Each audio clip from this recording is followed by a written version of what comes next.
The Spectator's podcasts now have a newsletter.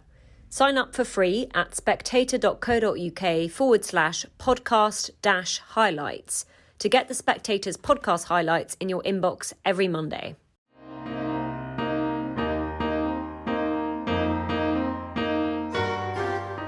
Hello and welcome to Spectator Out Loud, where each week a few of our favourite writers read out their articles in the issue.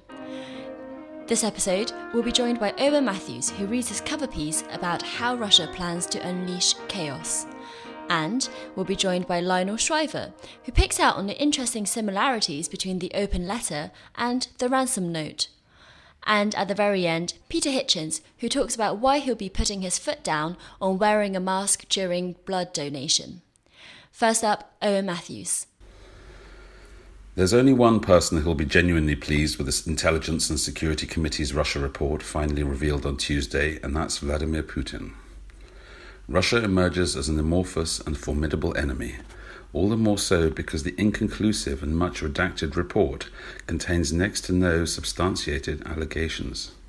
Instead, Russia appears as a phantom, unknowable menace, and this will spawn 1,000 conspiracy theories, far more corrosive and confusing to our politics than any Moscow-generated Twitter storm or document leak. There's no smoking gun on Brexit, yet the government-induced delay in publication allows anyone that way inclined to imagine a cover-up. Even the insistence that the state should do more to prevent Russian meddling plays into Putin's hands. The fear of Russian interference in British elections creates chaos and division, and this, rather than any particular result, is Putin's real goal. Russia may be reeling from a collapse in oil prices and one of the highest rates of COVID-19 infection in the world, but Moscow relies on pushing the idea that it's the West that is really in trouble, racked with violent culture wars and suffering from a profound loss of faith in its own values. The Kremlin's new party line is, "We may have it bad, but their crisis is much worse." And where Putin's propagandists lead, its trolls and hackers follow. If recent history is anything to go by, the raging divisions around the Black Lives Matter movement are also a sweet spot for Russian trolls set on fanning the flames of the West's self-immolation. In the UK, in the EU, and especially in America. A US Senate Intelligence Committee investigation into the 2016 US presidential election concluded that a Russian fake news campaign targeted, quotes, "no single group more than African Americans," end quotes. Russian operatives used social media to suppress black voter turnout and to stoke division along racial lines. One Facebook page that the group operated, Blacktivist, racked up 11.2 million user engagements and more than 360,000 likes by September of 2017, compared with the 301,000 likes of the verified Black Lives Matter Facebook account. Russian trolls are equal opportunity provocateurs. Between 2014 and 2017, the Internet Research Agency, a troll farm based in St. Petersburg, founded by close Putin ally Yevgeny Prigozhin, ran thousands of Twitter, Facebook, Instagram, and YouTube accounts propagating both pro-black and pro-Southern culture themes in the US, as well as pro-Scottish independence and Brexit-related tweets and posts. A detailed 2018 study by the University of Washington found that Russian-controlled Twitter accounts that mention the hashtag Black Lives Matter were disseminating not only pro-BLM messages but also ironic anti-BLM memes, such as, quotes, "What is this world coming to when you can't aim a gun at some cops without them shooting you? Hashtag Black Lives Matter," end quotes. And just in case that wasn't cynical enough, Russian trolls even sought to discredit BLM by promoting the message that, quotes, "Hashtag Black Lives Matter is an arm of the Russian government," end quotes. Is the Internet Research Agency still up to its old tricks during the latest season of violence and civil strife that has spread from America to the UK? Most certainly, according to 7 US officials briefed on the latest intelligence, who spoke recently to the New York Times. and warned that Russia's SVR Foreign Intelligence Agency has stepped up the scale and sophistication of its efforts to fuel discord. Quotes, "We see Russia is willing to conduct more brazen and disruptive influence operations because of how it perceives its conflict with the West," end quotes. David Porter, a top agent in the FBI's Foreign Influence Task Force, told an election security conference in Washington in February. Quotes, "To put it simply, Russia wants to watch us tear ourselves apart," end quote. While Facebook and Twitter have become more vigilant about fake accounts, the Russians have also become much better at covering their tracks. After technical details of how fake accounts were spotted emerged during the congressional investigations, trolls now take care to remove traceable watermarks from their photographs and avoid overtly racist language that gets flagged up by automated systems. Rather than use public pages to spread messages as widely as possible, as in 2016, Russian operatives are, according to the officials who briefed the New York Times, using private Facebook groups, posts on the online message board 4chan, and closed chat rooms that are more difficult to monitor. And in a sinister echo of the micro-polling strategies developed by Cambridge Analytica, these messages and groups are tightly targeted on swing voters in swing states. It's no surprise that Russia is so good at influence operations in the West, given how long it's been doing them. In the 1920s and 30s, the brilliant Moscow-backed German communist agitator and networker Willy Münzenberg set up and channeled money to dozens of front organizations, from the League Against Imperialism to Workers' International Relief, in order to draw thousands of liberal-minded people into supporting good causes secretly funded by the Communist International. Münzenberg called them his innocence clubs. These arm's-length organizations had much wider influence than overtly Soviet propaganda organs such as L'Humanité or the Daily Worker. Just as today's fake accounts have more influence than the conspiracy theory-spewing Sputnik news agency and the RT, formerly Russia Today, news channel, where it was recently claimed that BLM was a front organization funded by George Soros. In 1927, well before Europe had become the cultural suburb of the US that it is today, Münzenberg's network whipped up global protests against the execution of a pair of American anarchists, Nicola Sacco and Bartolomeo Vanzetti, convicted for double murder during a robbery. Protests in support of Sacco and Vanzetti were held in every major city in North America and Europe, as well as in Tokyo, Sydney, Melbourne, Sao Paulo, Rio de Janeiro, Buenos Aires, Montevideo, Johannesburg, Auckland, and even by the pearl divers of Dubai. After the pair eventually went to the electric chair just after midnight on 23rd of August 1927, angry rioters destroyed property in Paris, London, and other European cities. The Soviets covertly channeled funds to the Campaign for Nuclear Disarmament and to the National Union of Mine Workers during the 1984 strike. And though FBI Director J. Edgar Hoover's suspicions that Martin Luther King was receiving Russian funds were unfounded, Soviet propagandists used American racism to discredit Washington's claim to moral leadership during the Cold War. Whenever the USSR was criticized for its human rights abuses, the standard official rebuttal, "And you lynch Negroes," was so proverbial that it became shorthand for Soviet whataboutism. Today, Russian propagandists no longer have to recruit useful idiots to further their cause. They can simply speak directly to millions through social media. And their task is easier than for earlier generations of influencers, because instead of spreading the message of communism, the modern Russian troll's aim is a simple reversal of St. Francis of Assisi's prayer: to bring discord in place of harmony, error instead of truth, and despair where there is hope. But what is most chilling of all is that perhaps for the first time since the Great Depression, Russia's latest divisive interference comes in a period where not only the US's leadership of the free world, but also its faith in itself are starting to waver.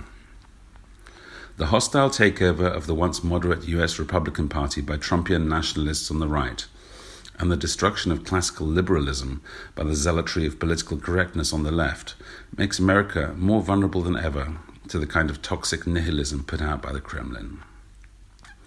Brexit and an ongoing crisis in confidence in the EU across the continent are also music to the Kremlin's ears. Any kind of discord in the West reinforces Putin's fundamental message to his own people and to the world that democracy is a weakness, not a strength. Vladimir Lenin, quoting Nikolai Chernyshevsky, wrote, quotes, "The worse, the better," end quotes, of the collapsing Tsarist regime. The same is true for Putin. The more divided the West is by its own culture wars, the better his own rule looks in comparison. Putin, presiding over a corrupt and ailing economy that is just 1/15 the size of America's, cannot hope to destroy what the KGB used to call the main adversary. But Russia can help, and certainly is helping, America and its allies to destroy themselves. That was Owen Matthews. And now Lionel Shriver. In the States, the open letter is enjoying quite the formal renaissance. Curiously, recent examples of this newly popular epistolary genre exhibit striking similarities to the ransom note. During June's riots following George Floyd's murder, a beloved independent bookstore in Denver called The Tattered Cover posted online that the shop would be politically impartial, the better to remain a neutral space for customers. Cue local outrage. Cue the store's immediate volte-face, fulsome support for Black Lives Matter. The reversal proved unsatisfactory. Signed by miffed patrons and authors, an open letter to the owners listed 10 demands. Among them, the shop must hire more individuals from marginalized backgrounds, especially at management level, which would presumably entail sacking existing staff. Reconfigure its stock of books to adequately reflect U.S. demographics. Donate 10% of its paid promotional space to minority writers. Never call the police when disruptive customers are Black. And install a voting-empowered board of relevant community members to control programming. So much for being an independent. As my brother emailed, maybe they should burn down their own bookstore in solidarity. Meanwhile, the Chicago-based Poetry Foundation expressed formal camaraderie with the Black community and denounced systemic racism. An open letter decried this statement as worse than the bare minimum. Signed by hundreds of beneficiaries, poets whom the foundation had awarded grants and whose publication it had facilitated. The letter listed 5 demands. These included: replace the president with someone affirming for people of color, disabled people, trans people, queer people, and immigrants. Drastically diversify staff, thus firing current employees. And redistribute every cent of the foundation's massive wealth hoarding, directing the bulk towards literary work that is explicitly anti-racist. Contemporary poetry can be a slog at the best of times. Teetering stacks of explicitly anti-racist collections could kill it for good. However incredibly, the Poetry Foundation is rich. More incredibly still, the shakedown worked. Resignations followed, and the promised $1 million backhander is doubtless just the start. Now, open letters are often blackmailing, if we can use that term, universities. Online diatribes decry a school's shabby racial record and issue the now standard list of demands. The letter to Princeton's provost, signed by more than 350 of its own faculty, itemized 48 demands, some symbolic, statues, building names, some substantive, more steroidal affirmative action. But the open letter to Stanford takes the biscuit. each crammed with a host of sub-demands. The 16 stipulations are distributed under the headings within 6 months, within 12 months, and within 18 months. Signed by a host of racially exclusive student organizations such as the Stanford Black Pre-Law Society, the document might seem justifiably urgent were it to request, "Please stop allowing the KKK to burn crosses on campus." But we're way beyond that. Insisting that Stanford devote at least $25 million to this purification ritual, the letter commands the administration to guarantee a job for 100% of black postdocs and to provide 2 black career counselors for every marginalized grad student. The school must not only assist but finance black protest movements. Nonviolent liberatory practices.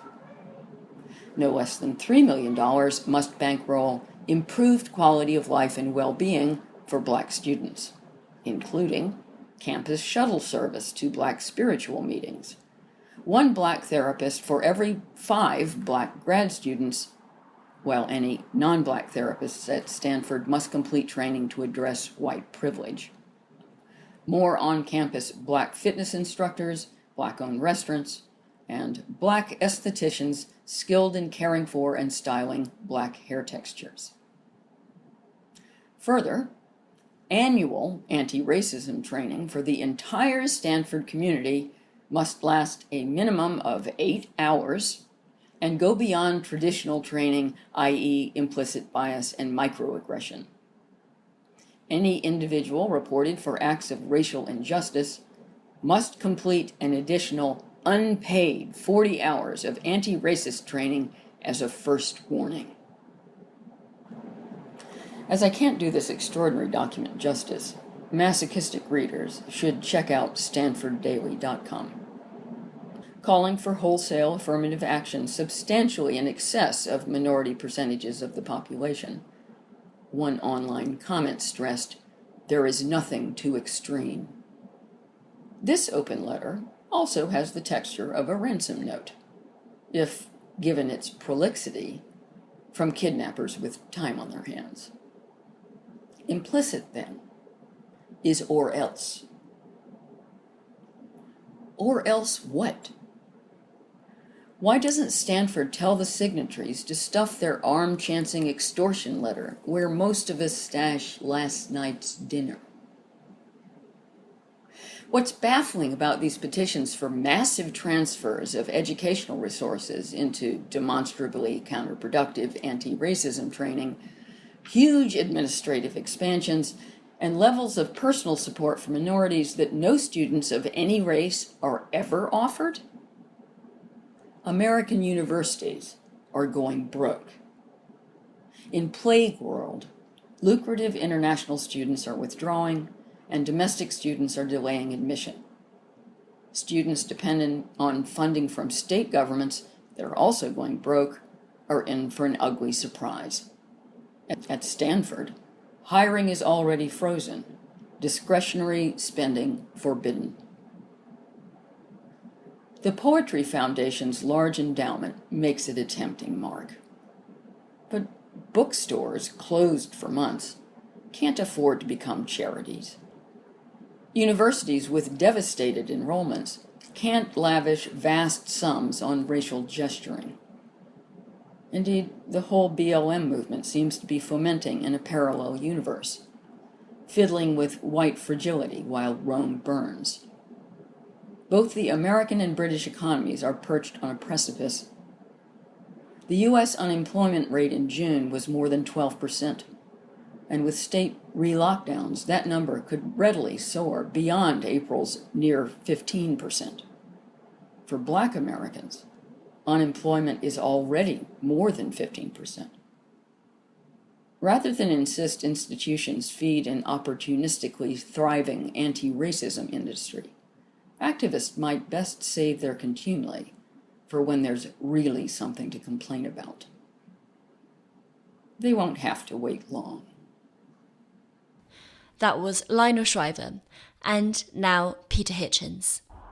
Any day now, I shall be frog-marched, or at least very firmly escorted, out of a blood donor centre in London. I know this is going to happen because I made the appointment weeks ago and I intend to keep it, but when I signed up to donate my pint of blood to the public good, I was not required to wear a muzzle during my donation. Now I am. I do not intend to do so. I find the idea of donning one of these face nappies physically repulsive and dislike the mouthless, submissive appearance they create in all their wearers. I also believe them to be futile. I know the government believed this too, because it was saying so only 8 weeks ago, and there has been no great scientific discovery since then. But above all, I'm severely distressed by the obligation. I should not be forced into such a gesture. It requires me to assent to a stupid and damaging policy of national panic and self-imposed economic tragedy. I loathe the way we are more and more expected to silence our dissent, but this new requirement to make a public declaration of support for the state by meekly gagging ourselves in public is actually totalitarian. You're welcome to say that I'm being selfish, but hold on before you get carried away. I'm not sure how my level of selfishness is calculated. I'm one of the very small minority, about 830,000 in England, who willingly donate blood. I've been doing it on and off since 1970. I often try to persuade others to join me, but I find that people are curiously reluctant to endure the needle in the arm and the small but definite risks involved. If you feel your willingness to wear a mask is unselfish, that my refusal is selfish, and that I should put up with it in this case, you can easily cancel out the loss of my contribution by volunteering yourself and replacing my lost gore with your own for as long as this rule lasts. But I know you won't. Your resolution will fade when it comes to the tedious palaver of booking the appointment, turning up, filling in the intrusive forms, and then being skillfully stabbed on the inside of your elbow.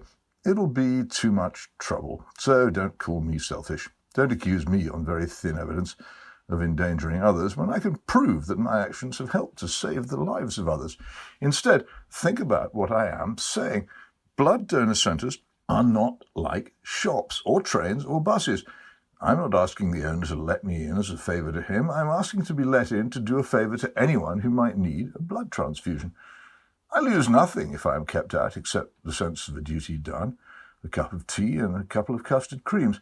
I gain nothing except the tea and biscuits if I'm allowed in. The owner, the government, is not running a business. It's helping me and others in a joint enterprise of mercy. So the argument that the owner has a right to refuse if you won't meet his conditions is pretty weak. Also, isn't someone who's giving something away entitled to some say over the conditions in which he does it? I'll be told that I'm endangering the staff. But why should I be? Donor centres are not places of sickness, but places of health. Their staff, as well as being among the pleasantest people you're ever likely to meet, unlike their rigid-minded bosses, are overwhelmingly healthy and young, so the danger to them from COVID is statistically tiny. So is the risk that I am a carrier, now the disease is vanishing from among us. In any case, not much time is spent in close proximity. There are a couple of brief interviews across the table, then a short moment when the needle is inserted, and another when it is removed. But I would have far more contact with any of the staff if I asked them to come to the muzzle-free pub afterwards.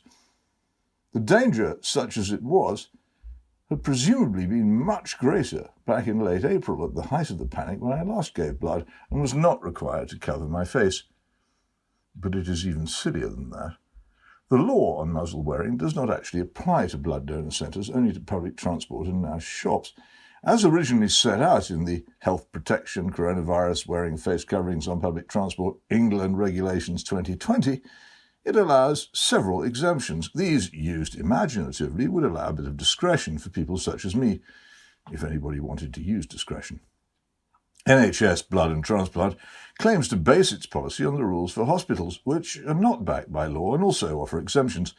Yet when I repeatedly pointed this out to the English Blood Agency, they ignored me. They stuck to their rigid, prepared, concrete-headed statement. But that is not all. At the time of writing, the Welsh Blood Service is doing the exact opposite. The difference is so great it makes one gasp and stretch one's eyes. They require donors to remove face coverings for safety reasons. They fear such coverings make it hard for staff to detect the signs that donors may be about to faint and so possibly injure themselves.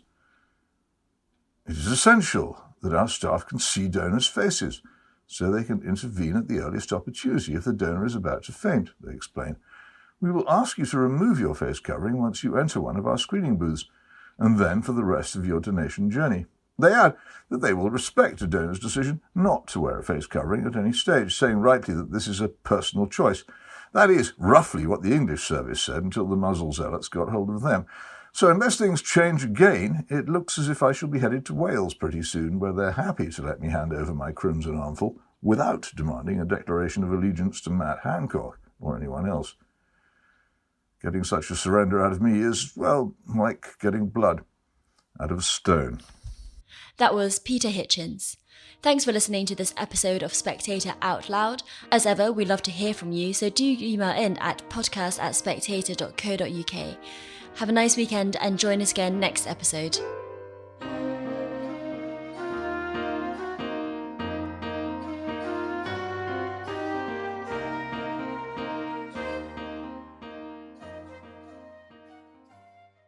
The Spectator's podcast now have a newsletter. Sign up for free at spectator.co.uk/podcast-highlights to get the Spectator's podcast highlights in your inbox every Monday.